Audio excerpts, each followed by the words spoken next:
안 빼도 되는 사랑니는 거의 없다고 보시면 됩니다. 사랑니는 그냥 잡초라고 생각하시고, 잡초를 우리가 막 이렇게 예쁘게 해서 가꾸지 않잖아요. 한번 아팠던 사랑니는 또다시 아프게 됩니다. 그러니까 좋은 선생님을 만나야 덜 아프고 쉽게 나을 수 있다는 거죠. 오늘 해볼 얘기는 사랑니에 관한 얘기인데요. 제 환자분들이 대부분 하시는 얘기가 거의 똑같습니다. 안 빼면 안 되나요? 꼭 빼야 되나요? 뭐 이런 얘기를 꼭 물어보시는데, 사실은 안 빼도 되는 사랑니는 거의 없다고 보시면 됩니다. 사랑니가 왜 문제가 되는지를 생각해보면, 사람이 진화를 하면서 턱이 점점 작아졌어요. 작아지면서 맨 뒤에 있는 치아가 날 공간이 없어지면서 치아가 이제 쓰러져서 나거나, 나더라도 뒤쪽은 잇몸에 조금 덮여서 나거나 하는 이런 문제가 생기게 되는 거거든요. 그래서 완벽하게 깨끗하게 우리가 관리를 할 수가 없으니까 염증이 쉽게 생깁니다. 간혹 가다가 정말 안 빼도 되는 경우가 있기는 합니다. 사랑니가 뒤쪽 공간이 엄청나게 많은 경우죠. 예를 들어서 교정적으로 발치를 했어요. 저희가 4사 발치라고 하는데, 작은 어금니를 발치를 하고 치아 배열을 다시 한 경우에 쪽 치아가 재배열되면서 사랑니의 뒤쪽 공간이 조금 여유롭게 생기는 경우가 있습니다. 하지만 그렇게 교정 발치를 한 경우도 대부분은 이제 사랑니를 빼는 경우가 훨씬 많아요. 사랑니도 그냥 충치 치료해서 쓰면 안 돼요 라고 하시는 분들이 있는데, 사랑니는 그냥 잡초라고 생각하시고, 잡초를 우리가 막 이렇게 예쁘게 해서 가꾸지 않잖아요. 그래서 잡초는 빨리빨리 빼시는 게 좋고, 그리고 환자분들이 매번 물어보시는 게, 사랑니가 지금 아프지 않은데 꼭 빼야 되냐, 그리고 예전에 아팠지만 지금은 안 아프니까 안 빼면 안 되냐 라고 꼭 물어보시는데, 예전에 아프셨으면은 사실 빼셔야 됩니다. 예전에 아프셨다는 거는 거기에 이제 세균이 서식할 공간이 만들어졌다는 거고, 그 세균은 뭐 수가 조금 줄거나 할 수는 있지만 사라지진 않습니다. 지금 왜 안 아프냐? 내 몸이 잘 방어를 하고 있는 거죠. 지금 내가 건강하니까. 그러면은 걔네들이 언제 아파지냐? 내 몸이 피곤할 때, 야근을 한다거나 뭐 시험 준비를 한다거나, 또 더 최악의 상황은 여행을 갔을 때, 돌아다니기도 많이 돌아다니고 비행기를 타거나 이럴 때 이게 갑자기 붓거나 아플 수가 있어요. 그래서 그런 상황이 되기 전에 사랑니 발치를 미리미리 하시는 게 굉장히 중요할 것 같습니다. 아프지 않은 사랑니도 언젠가는 아프게 되는 경우가 훨씬 많습니다. 아프지 않은 사랑니는 대부분 매복 사랑니거든요. 일단은 나이가 어리다면 언젠가는 맹출을 하게 될 거고요. 나이가 많으시다면 이제는 반대로 잇몸이 내려갈 겁니다. 잇몸이 점차 내려가서 뒤에 숨어있던 사랑니가 나오게 되고, 그러게 되면 어차피 그 사랑니는 발치를 하셔야 될 겁니다. 사랑니 발치의 적기는 사실 나라마다 권고하는 게 조금씩은 달라요. 보통 미국 치과의사협회 ADA에서 권고하는 시점은 10대 후반, 20대 초반입니다. 어렸을 때 사랑니 발치를 하면 일단 1번은 뿌리가 형성이 잘 되지 않아서 쉽게 빠집니다. 이렇게 핀셋으로 집어서 빼는 경우가 더 많아요. 두 번째는 어렸을 때 빼면 뼈가 말랑말랑하기 때문에 쉽게 뺄 수 있어요. 그래서 똑같은 해부학적 위치에 있다 하더라도 40대 이상의 남자 환자는 정말 극악의 난이도가 되는 경우가 굉장히 많습니다. 우리나라 치과의사들은 보통 20대 초중반에 발치를 해라 라고 권고를 드리고, 사실 뭐 여자분들은 20대 후반 정도에 발치를 하셔도 크게 문제가 없는데, 남자들은 20대 중반만 넘어가도록 이미 뼈가 딱딱해지기 시작하거든요. 그러면은 발치 난이도가 굉장히 올라갑니다. 그래서 가급적이면 20대 초반 정도의 남자분들은 발치를 하시는 게 좋을 것 같습니다. 일본이랑 영국 같은 경우에는 병적인 상태가 됐을 때 발치를 권고해라 라고 하고 있는데, 그 이유를 생각해 보면은 사실은 일본은 약간 발치 수가가 높고, 영국은 오히려 반대로 이게 나라에서 이 발치 비용을 대주거든요. 그래서 약간 비용적인 부분까지 고려를 해서 그런지 문제가 됐을 때 발치를 권고를 하고 있습니다. 그래서 저는 어떤 시기에 발치를 권고하냐면 10대 후반에 발치를 권고를 하고 있습니다. 이거는 사실 한국의 이제 교육 실정과도 좀 맞물려 있는데, 입시를 앞두고 곧 수능을 봐야 되는 시점에 사랑니가 부어서 아프다고 오시는 분들이 있어요. 그래서 저는 웬만하면 고1, 고2 넘어가는 겨울방학에는 발치를 권고드리고 있습니다. 그래서 미국 쪽에서 발표된 논문을 보면 가급적이면 10대 중후반에 4개의 사랑니를 다 발치를 하는데, 4개를 한꺼번에 발치를 하기가 쉽지가 않으니까 진정마취를 활용해서 4개의 사랑니 발치를 하는 것을 권고하고 있습니다. 사랑니의 종류가 여러 가지 종류가 있죠. 사실 이거는 뭐 부르는 법마다 조금 다르기도 하고, 일단은 저는 매복 사랑니와 맹출 사랑니 두 가지로 분류를 하고 있습니다. 매복치는 밖으로 나오지 않은 그런 치아라서 잇몸 안에 있기 때문에 완전히 수평으로 누워 있다거나 경사져 있는 등 여러 가지의 모양으로 존재를 하는데요. 그래서 이걸 어떻게 빼냐? 여기서부터는 조금 무서운 얘기인데, 일단은 잇몸을 절개하고 치아를 나누는 경우도 있습니다. 치아를 조금 쪼개서 앞에 머리 먼저 빼고 그 다음에 뿌리를 따로 빼는 경우도 있고요. 결국에는 뼈를 얼만큼 삭제하느냐가 사실 매복 사랑니를 잘 뽑냐 못 뽑냐 뭐 요렇게 생각을 하시면 좋을 것 같은데,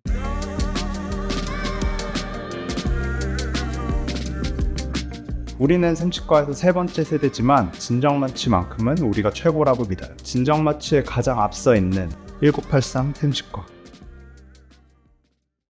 근데 매복 사랑니에 있어서 제가 주변에 뼈를 삭제를 한다고 하면 환자분들이 다 막 이렇게 하세요. 방금 피디님도 힘든 표정 지으셨는데, 근데 사실은 뼈 자체를 이제 살짝 이렇게 걷어내는 거는 그렇게 통증이 발생하거나 하지를 않아요. 왜냐면은 잇몸 주변에는 신경세포가 많이 있는데 뼈에는 그렇게 많지가 않아요. 그래서 오히려 이 사랑니를 아프게 뽑을 것 같다, 안 아프게 뽑을 것 같다는 이런 근거 중에 대부분은 얼만큼 절개를 하느냐가 사실은 훨씬 더 많이 포함이 되어 있습니다. 맹출 치아, 부분적으로 맹출했다거나 아니면 완전히 맹출한 그런 치아는 맹출 치아라고 보고, 비수술적 발치로 할 수 있는 경우가 많습니다. 이제 완전히 깨끗하게 올라왔다라고 하면은 굳이 막 절개하고 이렇게 할 필요 없이 그냥 발치를 할 수가 있고요. 부분적으로 노출됐는데 경사졌다, 그럼 사실 어쩔 수 없이 치아를 쪼개서 뽑아야 되기는 합니다만, 똑바로 났다고 하면 비수술적 발치에 해당을 하죠. 그러면은 사랑니 발치가 어떤 거는 아프고 어떤 거는 안 아플 수 있어요, 이렇게 말씀을 하시는데, 안 아픈 사랑니는 사실 거의 없긴 해요. 안 아픈 사랑니는 거의 없긴 한데, 이거 생각보다 이렇게 쉽게 끝나요? 하는 경우도 있기는 해요. 그게 뭐냐면은 완전히 거의 나오거나 부분적으로 맹출한 위턱에 발생한 사랑니, 상악 사랑니라고 하는데, 그런 사랑니는 여드름 짜는 것보다 쉽다고 말씀드려요. 진짜 2, 3초 만에 빼는 경우도 있어요. 그냥 톡 하면 나오거든요. 그런 사랑니는 사실 뽑고 나서도 그렇게 아프지 않거든요. 그리고 매복치라 하더라도 상악에 있는 치아를 뽑았을 때 통증이 1이다 라고 하면 밑에 거에 있는 사랑니는 일단 시작이 10입니다. 회복도 더 오래 걸려요. 그거는 뼈의 구조 때문에 차이가 생기는데, 위 턱뼈는 말랑말랑해요. 밑에 있는 사랑니는 대부분 딱딱하거든요. 하악 사랑니 딱딱해서, 그래서 아무래도 밑에 사랑니가 더 늦게 낫고 더 아프게 낫는 경우가 많습니다.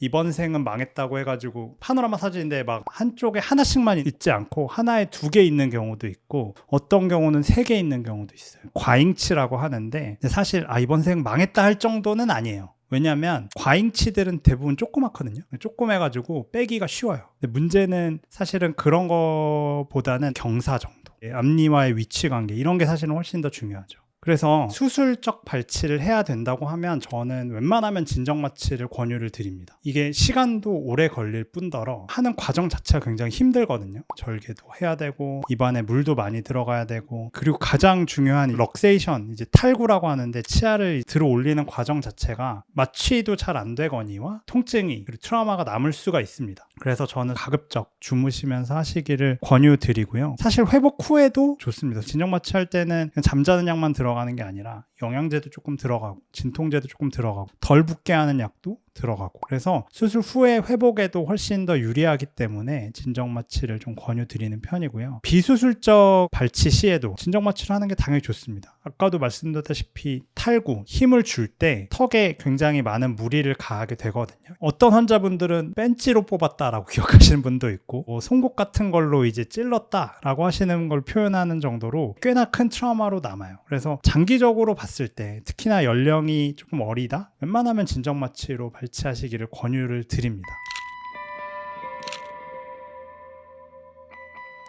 사랑니를 사실 빼는 것도 고통이지만 사랑니를 뺀 이후에도 쉽지가 않죠. 일단은 생각해 볼 수 있는 첫 번째 부작용은 아프고 붓는다는 겁니다. 통증은 그래도 한 이틀, 길면은 한 3, 4일 정도까지 갈 수 있고요. 이제 수술하고 나서 술 마신다거나 담배 하신다거나 운동을 심하게 하신다거나 하면 내 몸의 면역력이 떨어지기 때문에 감염이 발생할 수 있고, 그러면은 더 오래 걸리겠죠. 그리고 또 하나는 대부분의 환자분들이 호소하는 것 중에 하나가 지혈이 잘 안 된다는 겁니다. 이를 뽑는다는 거는 거기에 빈 공간을 만든다는 거거든요. 그래서 그 빈 공간을 몸에서는 채우기 위해서 1차적으로 하는 게 피를 내보내는 겁니다.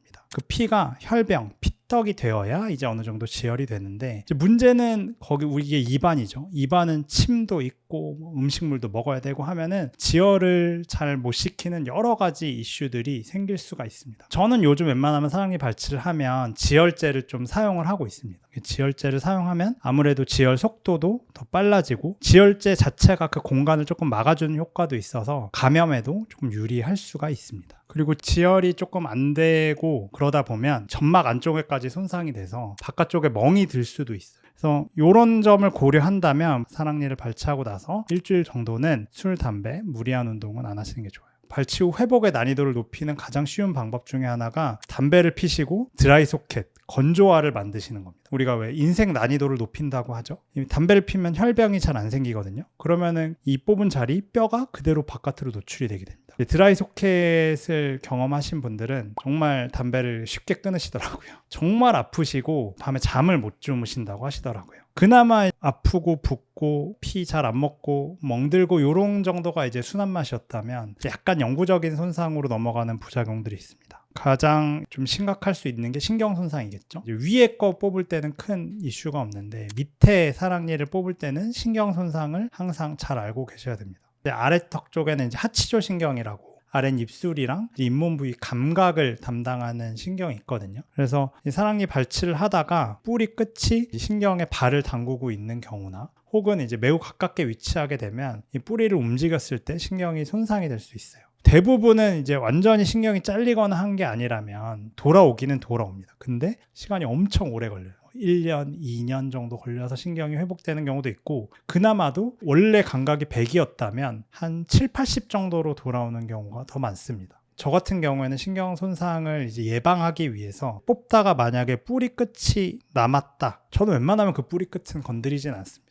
괜히 이거를 막 후벼 파다가 안에 있는 신경을 손상되는 경우가 있기 때문에 웬만하면은 신경은 건드리지 않기 위해서 남겨놓고 나오게 되고요. 그거는 이제 의도하지 않은 뿌리가 남는 이고, 아예 의도해서 머리만 빼는 경우도 있습니다. 이거를 코로넥토미, 치관 절제술이라고 하는데, 치아의 머리만 잘라서 머리만 빼는 거죠. 이게 해외에서는 꽤나 리저너블한 치료로 이제 인정을 받고 있습니다. 아예 치아 뿌리가 신경을 이렇게 완전히 잡고 있다, 또는 신경 안에 치아 뿌리가 담겨 있어서 이게 아무래도 움직이면 어느 정도 신경의 위에는 갈 것 같다라고 하는 경우에는 저는 웬만하면 코로넥토미, 치관 절제술을 하는 편입니다. 그렇게 되면 머리만 잘라놓기 때문에 그 공간으로 치아가 시간이 지나면 점차 뿌리가 올라와요. 그러면 나중에 신경이랑 멀어지기 때문에 더 안전하게 나중에 뺄 수가 있는 거죠. 밑에 사랑니 뺐을 때의 가장 큰 부작용, 합병증이 신경 손상이었다면, 위에를 뽑았을 때는 이제 구멍이 생길 수가 있습니다. 구강 상악동 누공, 오로엔트라 피스툴라라고 해가지고, 상악동은 코랑 연결이 돼 있잖아요. 그래서 이게 구멍이 남게 되면 물을 마셨을 때 물이 코로 넘어갈 수가 있습니다. 사랑니가 길어서 이제 상악동 안에까지 들어가 있는 경우라거나, 아니면 감염이 돼 있는 경우나, 그런 경우에는 구강 상악동 누공이 생길 수가 있습니다. 사실 이거는 그 구멍을 옆에 잇몸으로 막아준다거나 하는 시술을 한 번 더 추가적으로 하게 되면 그렇게는 어렵지 않게 막을 수 있고, 이걸 예방하기 위해서 아까 말씀드렸던 지혈제를 넣는다거나 콜라겐 스폰지 같은 걸 넣는다거나 라는 걸 하게 되면 조금 더 쉽게 구강상악동 누공을 예방할 수가 있습니다. 그리고 이제 나머지 부작용들은 사실은 거의 발생하지는 않지만, 턱이 부러진다거나 주변 치아가 손상되는 경우가 있습니다. 턱뼈가 부러지는 경우는 흔치는 않습니다만, 어떤 경우에 생기냐, 우리 윤곽 수술이라고 하잖아요. 턱을 얇게 하는 윤곽 수술을 하게 되면 바깥쪽 뼈의 그 딱딱한 부분이 없어지기 때문에 발치할 때 힘을 줄 때 턱뼈가 부러지는 경우가 간혹 가다가 있습니다. 그리고 주변 치아 손상에 있어서는 치과 의사가 조금 더 주의를 해서 잘 하게 되면 웬만하면 발생하지 않습니다. 근데 이미 사랑니가 앞에 치아를 어느 정도 먹고 들어갔거나 위치 자체가 어쩔 수 없는 경우에는 앞에 치아를 손상시킬 수밖에 없는 경우도 꽤나 있어요. 근데 사실 이런 경우에는 대부분 40대 후반에 잇몸이 안 좋아지셔서 그런 경우가 대부분이라서, 그런 경우에는 앞에 치아랑 같이 뽑는 경우가 많습니다. 그래서 여기서 다시 말씀드리지만 10대 후반, 더 빠르면 10대 중반, 고1에서 고2 넘어가는 그 시점에 발치해 주시는 게 제일 좋을 것 같습니다. 사랑니 전문병원이 요즘 들어서 많아지고 있는데 저는 굉장히 환자분들이 가시기 좋은 그런 병원이라고 생각합니다. 사랑니 발치에 특화되어 있고 잘하시는 분들은 진짜 잘 뽑으시거든요. 여기서 또 한 가지 잘 유의하셔야 될 점은 구강-아간면 외과 전문의 한테 가시는 거를 적극 추천드립니다. 왜냐하면 구강-아간면외과 전문의는 수련 받을 때부터 사랑니를 굉장히 많이 접하고 다뤘기 때문에 부작용이 생겼을 때도 더 잘 처치를 해주실 거고 훨씬 더 전문적으로 환자를 보기 때문에 사랑니 전문병원이라 하더라도 구강-아간면외과 전문의가 있는지 꼭 확인하시고 가시기를 바랍니다. 이제 제가 말씀드리면서 이거 보고 아무도 사랑니 안 뽑겠는데 라는 생각을 좀 했어요. 좀 무서운 얘기도 워낙 많이 드렸고 해서 사실 사랑니 발치가 안 아프다 라고 얘기하는 것은 저는 솔직히 거짓말이라고 생각해요. 그래서 저는 이거를 그나마 조금 편하게 넘길 수 있는 방법은 진정마취라고 생각하고 진정마취로 수술 중에도 조금 편하게 그리고 수술 이후에도 조금 더 빨리 나았고 편하게 나을 수 있는 방법으로 선택하시는 게 좋지 않을까라고 생각합니다. 병원도 고여있거나 안주하지 않고 적극적으로 변화해야 된다는 게 샘치과의 철학이고 우리가 제일 잘하는 거예요. 1983 샘치과.